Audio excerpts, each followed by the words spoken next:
Odisha's transformation from a state known for mishandling disasters to a state which has set global benchmarks in disaster management and known for saving thousands of people during every disaster, awarded by the United Nations.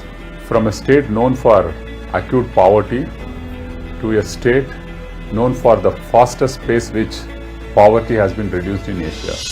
From a state that was dependent on other states for its own food security to a state that plays a major role in the food security of the country.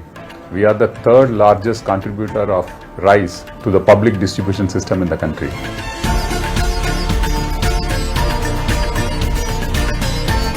A state which was known for practicing primitive agriculture to a state, perhaps the only state in the country which has doubled farmers' income in the last 10 years. A state which was not able to pay salary for its own employees to the only state in the country which has a revenue surplus budget and invests maximum GDP in developmental programs.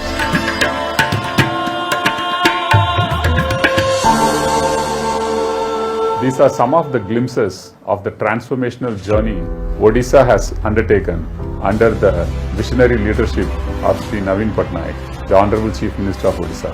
These are all huge transformations impacting almost every life in the state and beyond.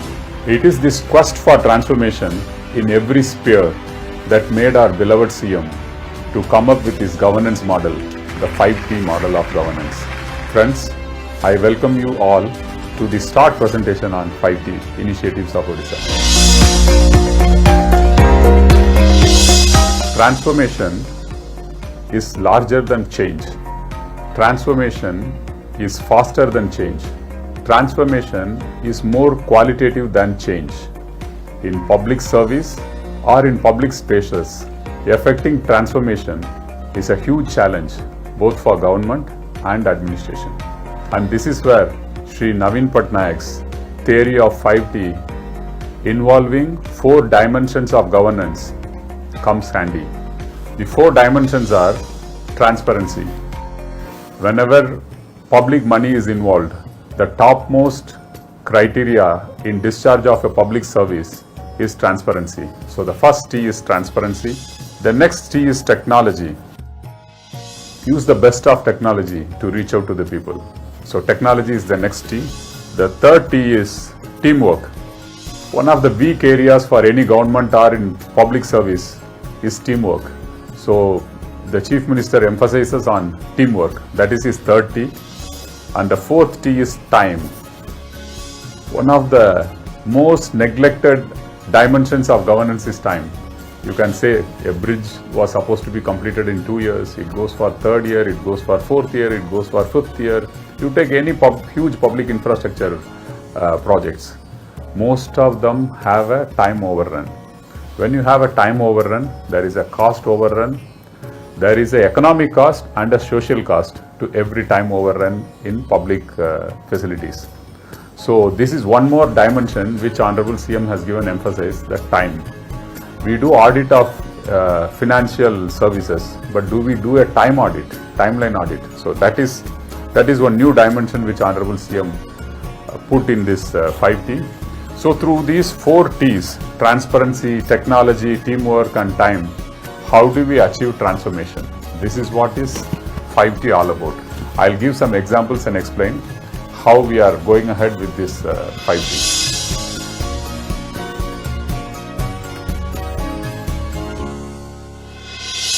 High schools are at the cutting edge of students' life.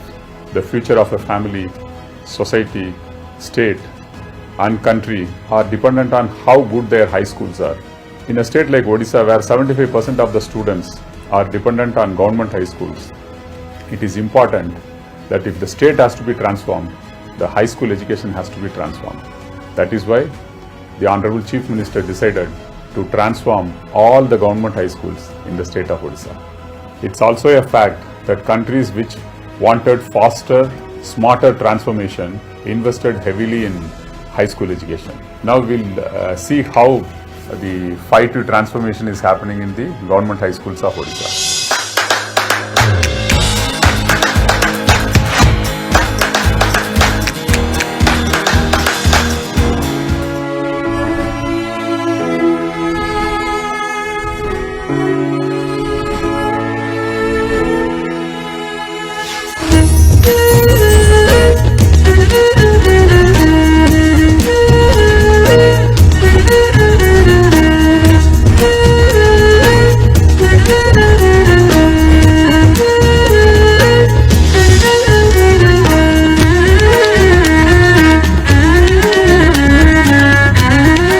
पहला हमको sir माने चौक और register रे पाठ पढ़ुଥିଲେ एबे हम smart board रे पढ़ुछु आ internet रो बहुत नॉलेज पाइ पारुछु।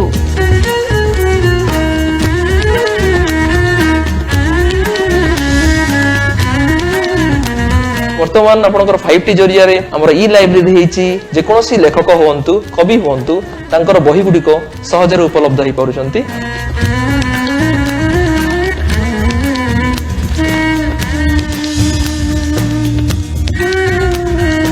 विज्ञान विभिन्न प्रकार शरीर पार्ट्स गुड़िक विभिन्न प्रकार उद्भिद यही सब जिनिस आमे देखि पारुछु एवं सहजरे मने मध्य रखि पारुछु।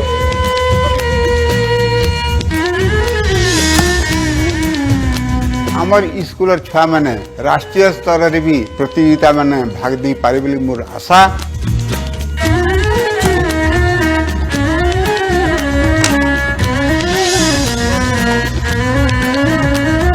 परिवेशटा पूरा एते आकर्षित और क्लासरूम मान को एते हमको आकर्षित कर दे जे छुट्टी दिन मान को भी पढ़िया मितान लागू जे।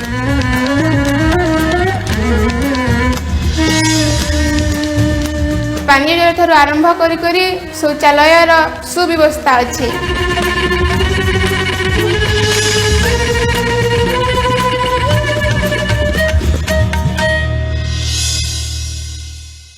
Let me now explain how 5T principles are integrated in the school transformation. Transparency. Every process, every step was guided by integrity and transparency of the highest order. Whenever you involve community in a process and people's representatives, then transparency is taken care to a great extent. One of the topmost priorities for government in execution of this project was transparency, and we could achieve to a great deal by involving the community in the whole process. Next is teamwork. All the stakeholders were organically linked and involved by means of repeated trainings, by orientation programs, motivational talks, whether it is people's representatives, government functionaries, parent-teacher association, alumni association. Everyone had their roles and responsibilities cut out for this task, and they worked as a team. And this synergizes various stakeholders for faster and transparent execution of works. Like for example, you give a certain amount of fund to a particular school. Then the community, because the government has given so much funds, the community puts in its own funds. Then the Panchayat Raj representatives, Sarpanchas, Jilla Parishad members, they contribute some funds. And if there are some corporates nearby, they also were asked to mobilize. So like this, when teamwork happens, everyone chips in, both in terms of material as well as supervision. So the first point of transparency is also taken care of with this. Then the third T is technology. Education is a place where technology changes day in and day out. So our Honorable CM's direction was that we should use the best of technology, whether it is the smart classrooms, the e-libraries, our sports facilities. In every sphere, we should use the best of technology, and that was ensured. The next point is time. In 5T, whenever we start a project, the day we start the project, we also announce the date of completion of the project and inauguration of the project.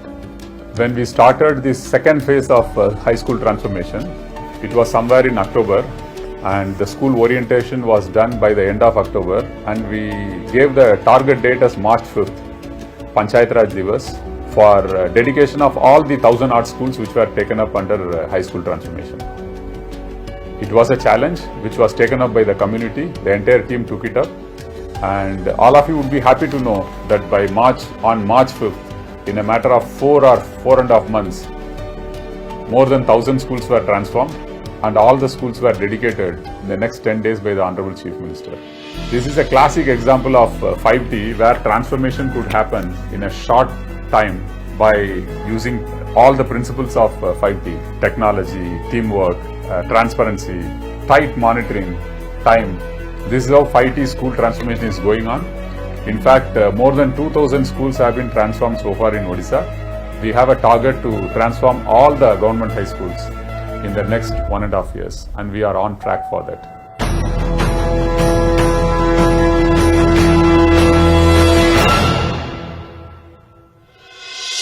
In a democracy, people are the masters, and every other organ, including government, is there to serve them.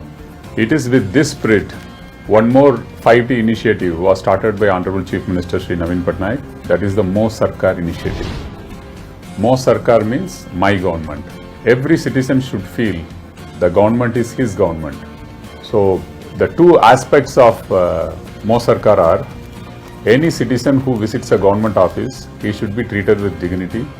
Any citizen who visits a government office, he should get a professional response from the government office. Professional response, I mean no corruption, no harassment. These are the two criteria which has been given to assess how a government office delivers public services. So, Mo Sarkar initiative was started in two government offices. One is the police station, where people at large go in distress condition. The other one is health institutions of the government, whether it is district headquarter hospital or sub-divisional headquarter hospitals network, where again people go with lot of distress. In this system, any citizen who goes to the government office, his mobile number is registered. Whatever service he has come to avail for, his mobile number is registered and put in a database automatically. Say for example, somebody goes to Kurda police station. Inspector in charge is not registering his or her mobile number. The citizen has an option of giving a missed call to the toll-free number and get himself registered in the database of Mo Sarkar. So once the citizen registers his number, either he registers himself or the office to which he has gone, the office gets it registered. So you have a database of numbers of people who have visited a particular office with all their details available in Mo Sarkar database.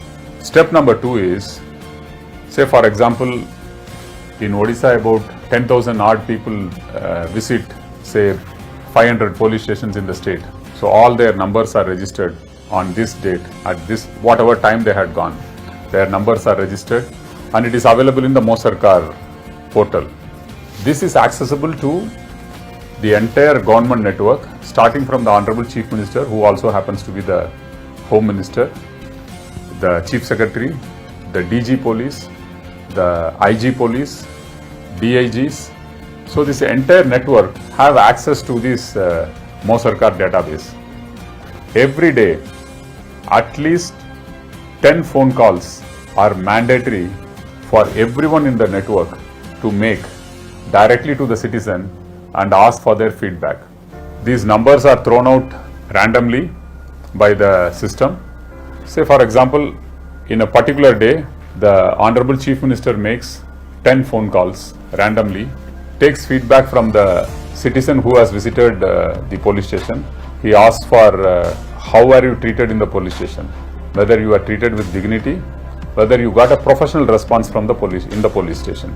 How would you rank the services? Are you satisfied, happy or not satisfied? So that is marked. Based on this, you would know how a particular police station is functioning, because the numbers are completely random and we don't disclose from whom the feedback has come. In fact, Mo Sarkar is not a grievance redressal mechanism, but a feedback to know the satisfaction levels of people who visit government offices. So the same thing is done for health institutions. A patient visits a health institution, his number is registered. Randomly it's picked up by the Honorable Health Minister or the Chief Secretary or the Health Secretary. They make a call and ask, how was the treatment given to you? Are you satisfied?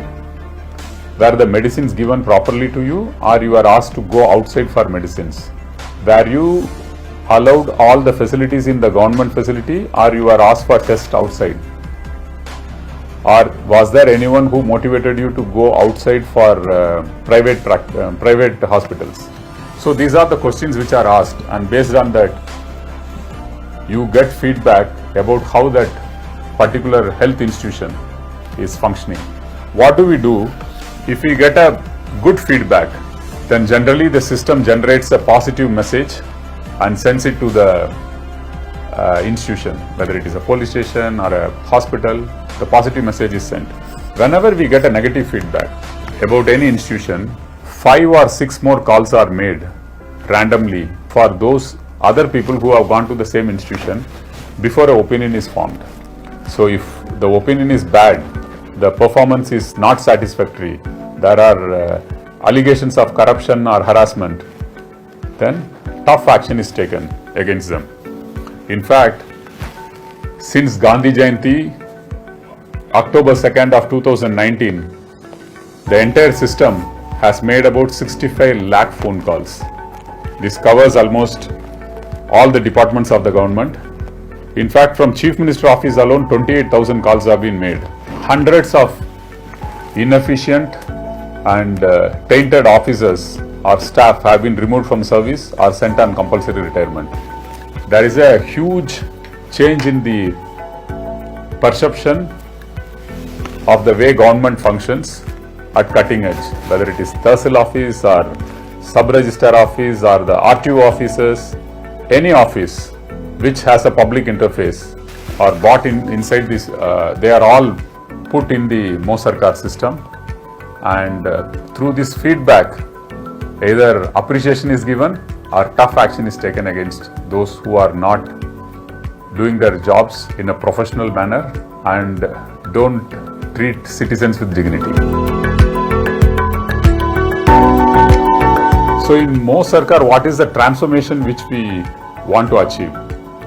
People are the soul of a democracy.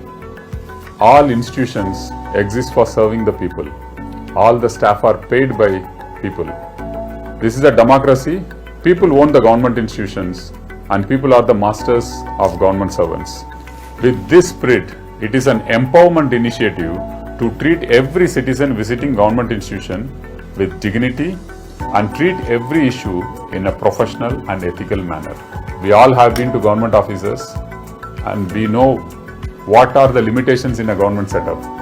So the transformation which the Honorable Chief Minister wants to achieve is to restore the fact that people are the masters in democracy and that all the institutions exist to serve them.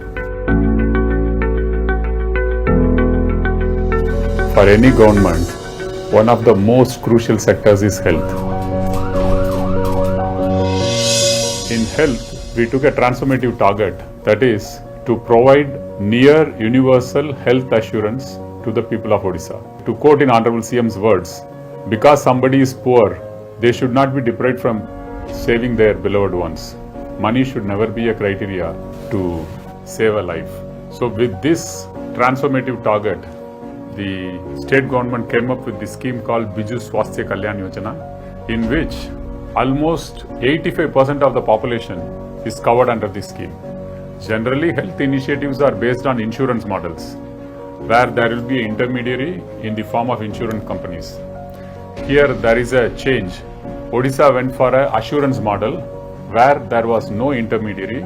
It is directly between the government and the private hospitals who come into this fold. So in this Biju Swasthya Kalyan Yojana, 5T principles were involved. The transformative target, we all know about it, to provide health access, near universal health assurance to the people of Odisha. So what is the technology which was used? The Biju Swasthya Kalyan Yojana card is a futuristic smart card, swipe machines, iris detection, seamless accounting network, a technology backbone for fund reimbursement between the government and the private hospitals. Technology has been used to the hilt because you can imagine the kind of database which is being maintained now. It covers almost 3.6 crore population of Odisha. Then teamwork, government, private hospitals, NGOs, community-based organizations, people's representatives, all of them work in tandem, all of them work as a team to implement this Biju Swasthya Kalyan Yojana. Transparency. After every surgery or any intervention by any health facility, immediately a SMS is sent as regards how much money has been deducted from the card. At every stage, from admission to discharge, the patient is informed about what are his entitlements and how much he has utilized. With this card, family can avail up to 5 lakh rupees cashless seamless treatment, and if the patient is a woman, the financial limit is extended to 10 lakh rupees. Fourth T is time. Because this entire thing is run on a technology based platform with escalation monitors and alert systems, time is completely maintained. How do we know that how the system is functioning? What is the feedback we get? We use MoSarkar to take feedback from the patients as to how the patients were treated by the private hospitals, whether they were overcharged or whether they are charged for something which is not in the package. All those things are taken as feedback from MoSarkar. I'll give a small example as to how much the scheme has had an impact in people of Odisha's lives. Before the Biju Swasthya Kalyan Yojana, we had a scheme called Odisha State Treatment Fund, and we also used to use Chief Minister's Relief Fund.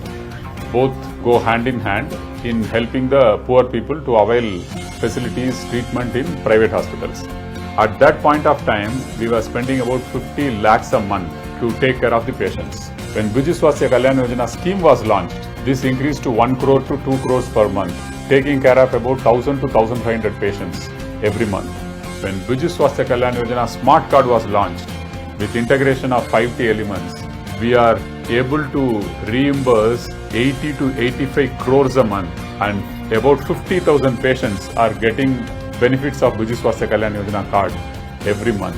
This is the transformative scale which has happened because of usage of technology, teamwork, transparent procedures and time. Basically the 5T principles of Sri Naveen Patnaik.